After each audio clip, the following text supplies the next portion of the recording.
the signs, that's the flags that you can get away from your sights and check on them all the time, so you have to know your game well. Taking it steady, Ferry, and it worked. Yeah, some 20 seconds down on Legelic's time. By the time he finished the shoot, and he's 23 outside, so as you say, Mike, just an unrushed start from Bjorn Ferry, but he'll be delighted that the targets have gone down. Benny Vega, who went clear in the prone, is making a hash of his stand, and that is 3 misses too many if he wants to challenge. Isn't that strange? Last week, Vega, it was his prone shooting that let him down, and now he's going to miss 3 this week in the stand. Well, this man looks focused. Looks could kill. Solid, absolutely solid from Arndt Pfeiffer. I think he's going to be the mainstay of the German team this year. And it was only, what, 2-3 seasons ago where he amazed us with his performances in Oberhof, being brought into the relay. Often that happens, doesn't it, when you're brought into a team without expectation, although he was thrown in to the relay team, and it came so good for him. Now this man, Mike, pretty rapid in Sweden.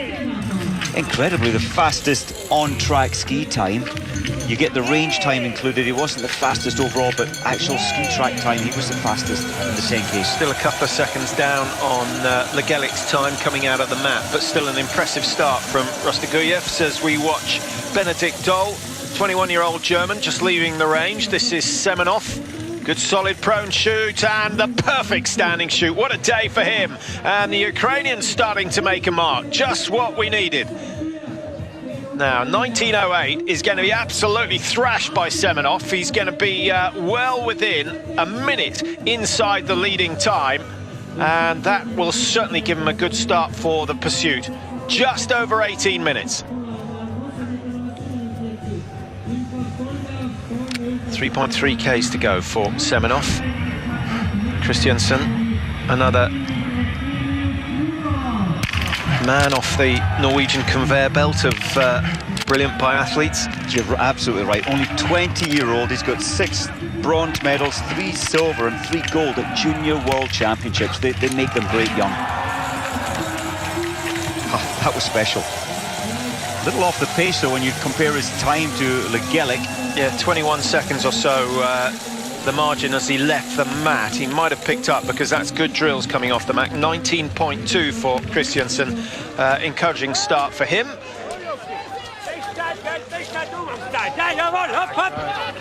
Lukas Hofer pushing hard, pushing very hard. Now, let's see Legelic through the first shoot unscathed. Good start from him. Not quite as aggressive as last time, but it's still good technique, Mike. He doesn't have the quads of many of the biathletes on the tour at the moment, but the technique is nice and strong. The core area, the back and the stomach, looking very solid. Yeah, the Canadians have a wonderful development program, you know, in the east and in the west. The French Canadians, and then on the west, mainly based at Canmore. Karl-Johan Bergman, last year's winner. Is he going to do it again? The top 3 last year, incidentally, shot the perfect score, and we had 15 10 out of 10s from last season. And after a poor start here because of the wind conditions, certainly the prone shooting has started to improve. Top 14 are all clear at the moment. Now, if Garanashev gets his shooting together, he's certainly one of the best on-form skiers. He has a chance to win this one, but he needs certainly 9, even 10 to take the victory. Well, I was going to say, who do you think can afford to miss one and still win? Probably just the big names, Foucault, Svensson. They're really the 2 that can pull something special out of the performance. In a straight ski race, who would you fancy between those 2? After Foucault's performance in the cross-country World Cup, you might go for Svensson, but having watched Foucault win the sprint in the pursuit, he's still pretty strong. He's still very strong. It would be tight. I think they're so equally matched. Garanashev missing his first 2, he made adjustments. His chance is gone.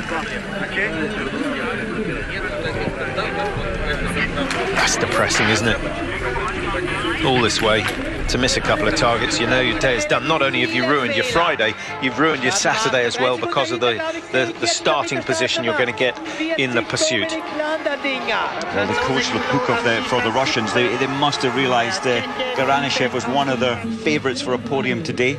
But there again, the Russian team have come into this season so strong and improved. Yeah, Russia have 6, 8 and 13 in the World Cup standings at the moment, compared to last year, 13, 29 and 33. So it is a much better start, and just what we were expecting. They, of course, are putting huge amounts of resources into preparation for next year's Olympic Games. This year. 8:22 the time. He's slightly outside the time, Mike. He's slightly outside it. Nobody's really come close to Suman's early time. Landetinger now 4 seconds. So 3-4 clicks to the right, so into the wind. He's made the right height adjustment, as you'd expect. Simonada, incidentally, you might just have seen him leaving the shooting mat. And that is good news for Simonada. He was leading, in fact, he had a very good time after the first shoot of 8:30.8, only beaten by Legelic, and here he comes. Is this going to be the new leading time? 17:59, it is. He's 1.5 inside. It's tight, it's very tight, and shortly we're going to see Legelic coming in for his second shoot. He started number 25, some 3 minutes behind Simonada. Landetinger. Big feet in the background.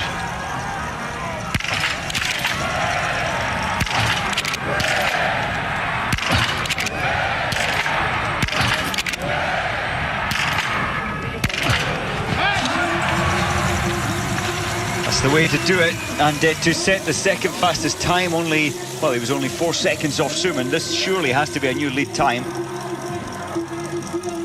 It's going to be close. Well, that's Legelic's fast shooting on the range. Well, 0.9 of a second, nothing between those leading two, but great news for the Austrians. They'll be looking forward to the relay on Sunday. Don't forget they've won that one before in dramatic fashion. I think that's one of the best races I've ever seen. Now, 3 misses from Suman early on, put him out of contention, but he recovered well, skied well, shot well in the stand, and he may be one of the big movers in the pursuit if he can go clear. Suman's time, what was that, 27:20, I think. I'm quite sure the winning time, in fact it was 27:49, surely the win time will be about 25:45. Well, the winning time here last year, 24:41 with a clear shoot. That was Karl-Johan Bergman, exactly the same course. Obviously the snow is different, and the snow perhaps not quite as quick, much more artificial snow last year. That's right, I think it's a little slower, and dry new snow as well. Lucas Hofer, he's just taking his time here, quite right. You don't want to push your pace. The 2 orange clamps, if you like, on his barrel, they're 100 grams each, just adding a little extra weight. Seems a little crazy, Mike, to shave down the weight on the rifle and then shove it back on, but it's all about where the weight is. Well, it is. Legelic is sadly missing one there.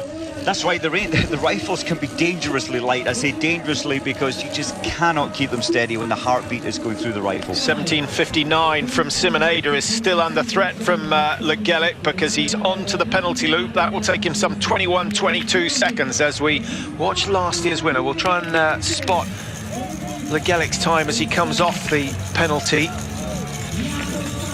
Nice start for Bergman. 8:22 the fastest time. He won't match that, but he'll be close enough to challenge. Out goes Legelic, and we've got Bergman on the clock at 8:29, and Legelic's time is 17:55. So despite missing a target, he is still 3.5 seconds clear of Simonada of Austria. Now that could mean that Simonada was saving something for the last lap here, and that certainly would be worth 5 seconds. It could also mean that Legelic is on the form of his life. Legelic is on. the inspiration from a victory last week, it's released something special, something new to Legelic's performance. But he went so hard on that first lap, Mike. My money would be on Ada being able to pull back a bit of that 3.5 seconds. We'll watch it, we'll try and pick up the splits as they go around the last loop. But at the moment, those are the two looking as though they're going to be on the podium at the end of the day. But thankfully, today, we have some big names starting in group number 4. And in fact, we got Martin Fourcade, who goes in at the very back of group number 3, number 83. Then, of course, we've got Vincent J, the Olympic sprint champion, 88. Always draws people's attention, but he hasn't really done anything since that race in Vancouver. Oliana Bjorndalen goes 91. We've got Lavi Lund 95 as Arndt Pfeiffer goes out with 1 miss. And the last of the big names, I think, really is Emil Hegler Svensson. Number 98, he starts.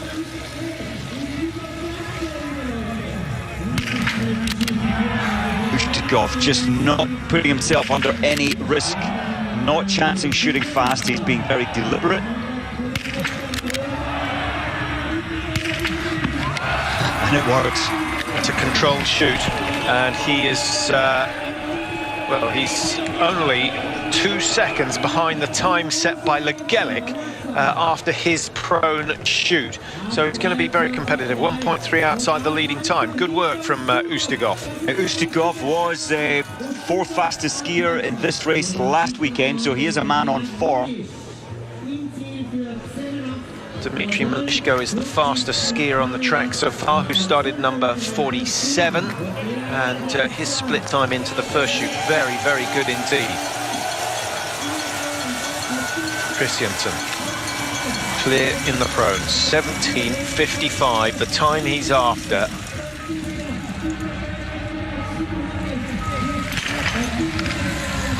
Christiansen some 25 seconds outside Legelic's time, so even if he goes clear, I think he's going to be a couple of seconds off the pace. Oh, fantastic. It's just so fantastic. What fun to be a Norwegian coach and see that day after day.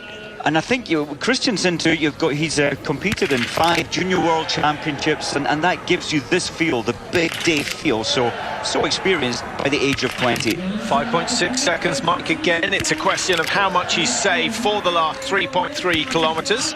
And you might expect someone with his lack of experience at this level to have made mistakes, but I think we could see a good pace over the last lap. At the moment, it is Legelic of Canada who leads after the second shoot.